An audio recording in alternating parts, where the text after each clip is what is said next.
There are jobs within the caving community. Some people find caves, some people map caves, but the thing that we like to do is go into caves that nobody else is interested in because it's too hard or because it's awful, and try to find how far they go, where the end is, try to explore every avenue of it, and see if there's anything cool.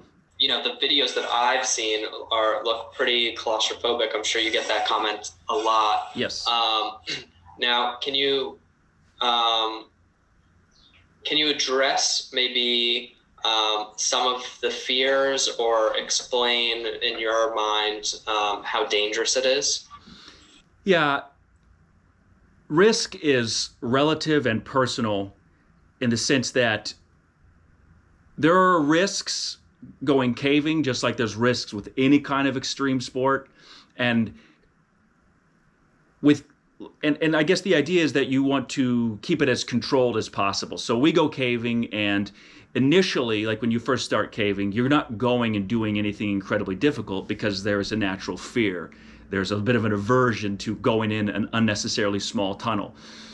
What you discover over time through experience is what is safe and what isn't safe, and what is your approach. And this is not done alone. I've had lots of help from other caving experts, people that do this. There's very few people, even within the caving community, that go in spaces like we do, but there are some, and they're very good at it. And most of them are pretty skinny and athletic is the trick here. So you learn what's risky, what's not, and now what is fun about it for you? What's your favorite part about it, or what are some highlights?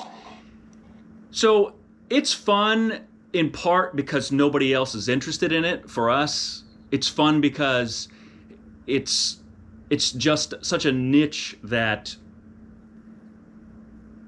you're just going to have that market cornered. There's not a lot of people that want to do this. So I sort of find a joy in the fact that people don't like it.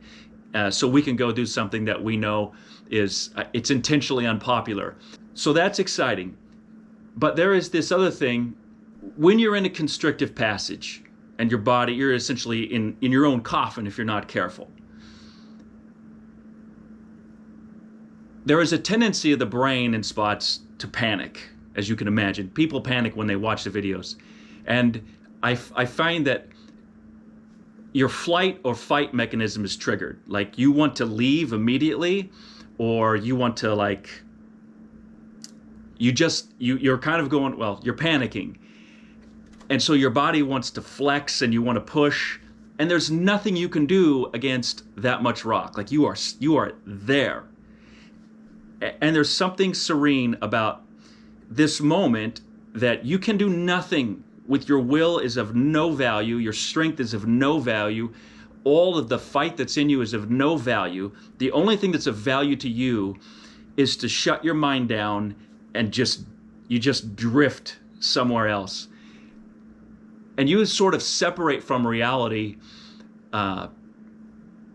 in a way that, like this, it's difficult to explain, but when you're home later that day, it's something that's incredibly desirable. Like, I want to go back into the cave.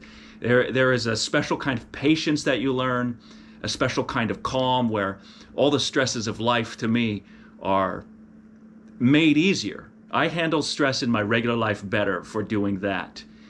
You still want to be careful, but in the cave, but it's a nice lesson to learn that you can be calm in the midst of your own anxiety, and you don't have a choice. It's not a process that someone teaches you. You learn it. You don't have a choice. Got it. That's pretty good.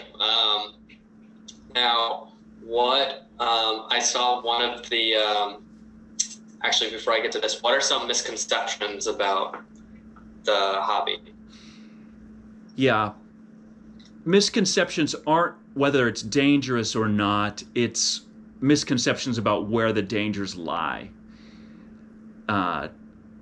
Because if there are stories about someone who dies in a cave by getting lost or getting in too tight of a passage, people think a cave is going to fall in on them, or it's going to get flooded, or they're going to get lost, or you're going to get trapped. And that could happen. It's just far, far more likely. The caves that we go into, for example, they're almost all hovering right around freezing, and many of them are annually, they're just always freezing. No matter what the air temperature is, 100 degrees on a sunny day, Fahrenheit, go in a cave, it's freezing. So you're limited in what you can do when you're in a freezing climate. You'll freeze if you stay there. Falling is another one. Caves have ledges and they have holes, and hitting your head or falling or freezing, that's how you're going to get hurt. The cave is unlikely to collapse. There are spots that you do have to be careful of, but the cave has been there for thousands, some of them millions of years. They're not going to just suddenly collapse. That's probably the biggest misconception, is where the danger actually is. Because how dangerous it is kind of unknown. There's not a lot of caving accidents, but there's not a lot of people going in caves. So caving has a danger. It's a misconception of how dangerous it is, but that's only because there's never going to be good enough data to know how many people go in a cave versus how many people get hurt. Got it. Now, I saw a couple videos, or one video where you're in a pretty tight squeeze and there was a bunch of spiders. Yeah. How that freaked me out. How often does that happen, and did that freak you out? So those are essentially daddy longlegs, and they will cluster in caves.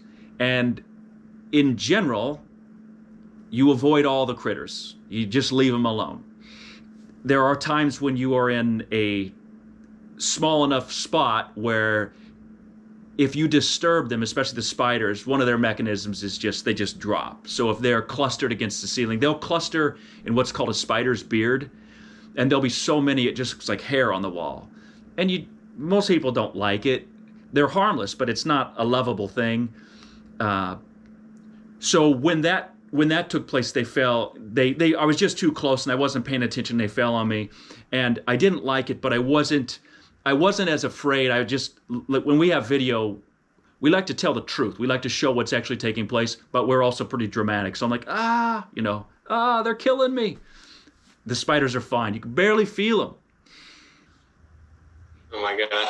I had to get, what did I have to do? I had to get an MRI for the first time in my life the other day. And just by getting put into that thing in the little tunnel, I was like, whoa, I'm like in this thing. It was totally fine. There's someone watching me, but I got very claustrophobic. So watching your stuff, I was like so intrigued. If you had to go back and do the MRI again, would you be less scared or more scared?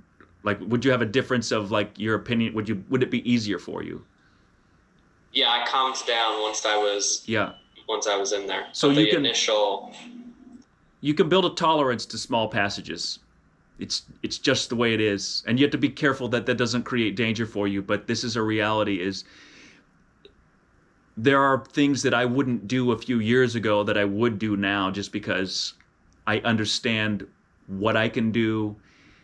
In general, you still have to be careful because you can get a leg. I'm 45. I'll get cramps. My muscles seize up, and that's a danger where you can get down somewhere, but then getting back is hard if your body starts shutting down. So you have to watch your energy levels, things like that. But you build a tolerance to what you're afraid of, including claustrophobia.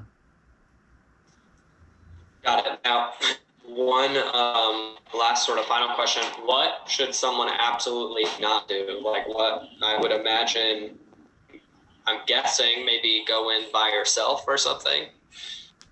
Yeah, that'd be a good rule. We break that rule, but not terribly. Like, you should not go in a cave by yourself. I'd say a better rule than that, one that the caving community would want me to say, don't hurt a cave. Don't go in and damage it, paint it, take anything, because that happens a lot. When caves become public, they get destroyed. There are certain kinds of wildlife that only live in caves. So in general, a good rule is to leave caves alone. But if you do go in a cave, you don't want to go very far by yourself, certainly. You shouldn't go in alone. And even when you go in with multiple people, someone outside the cave should know where you're going in and what time you plan on being out, and you honor that. So there's common sense stuff.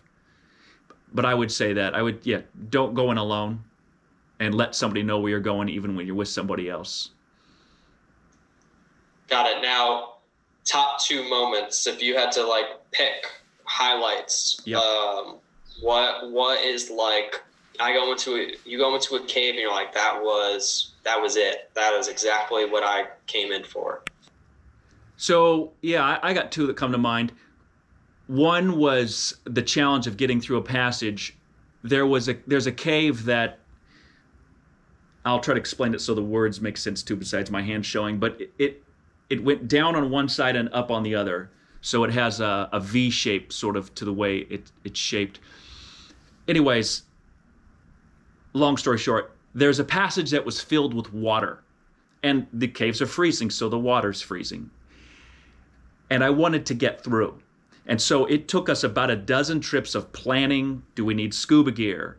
Can we get through? How long will we be underwater? Because I want to go through. I sent, cameras through, waterproof cameras, lights to try to take pictures of what I was dealing with, how far I had to be under the water. In the end, it wasn't much trouble, but that's because we planned, and we had like 10 people there. I had ropes tied to my legs so they could pull me out. There's a water flow, so we tried to stop the water flow period for just a few seconds to drop the water level.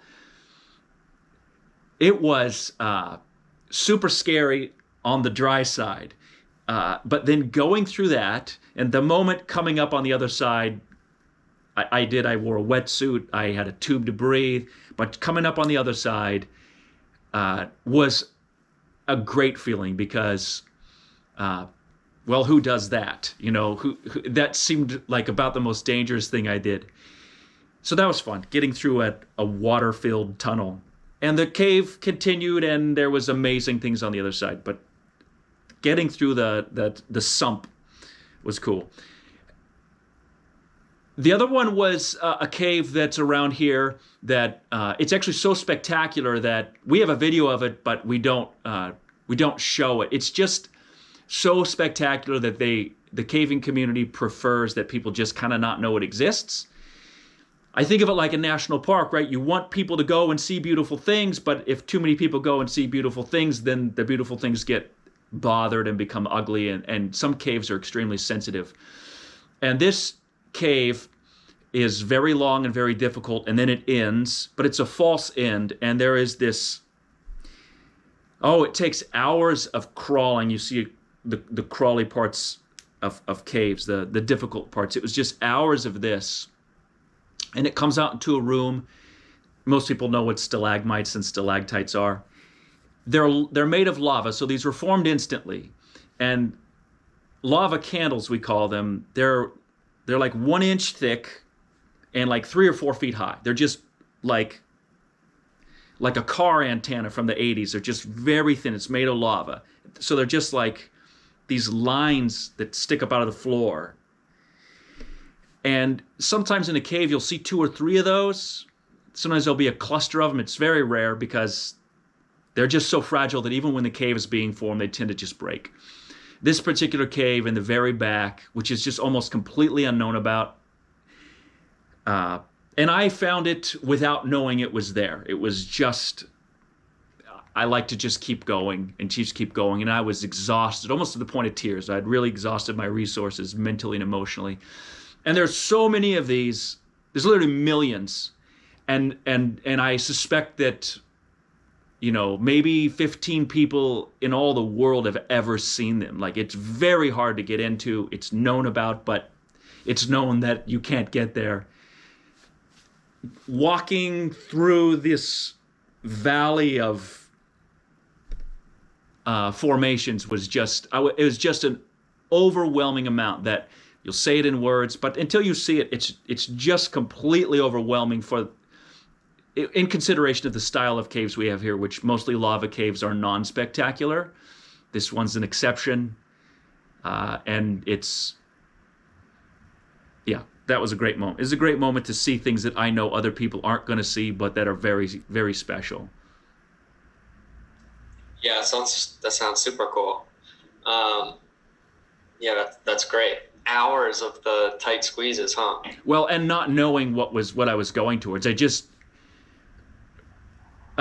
Jacob, my nephew, caves with me. We have the same opinion. It's a life philosophy, and you have to be careful of it again, but it's to keep going. If you can go, go. Does it seem like a cave ends? Are you sure? Keep going, keep going, keep going. Look for a way through, look for a way through. We stop giving up. Like, we don't give up. We go until there is no more going. But we want to be certain of that. Yeah, totally. I'm envious of that that mental conditioning. That sounds sounds like you could apply Yes. that to whatever. Yeah, you said that better than I did. Mental conditioning. Yeah, totally. Cool, man. Well, I have plenty. Our edits usually come down to like 3 to 5 minutes. I'll actually send you some work examples. I realized I'm usually pretty good about doing that, but I realized I don't think I did that. So let me also send some examples so you kind of have an actual visual representation. Okay, cool. So I'll circle back with an email later or sometime this week. And thanks for chatting with me. And if you get that business Facebook up and running, let me know what it's called, so that way. I'll try to do it immediately.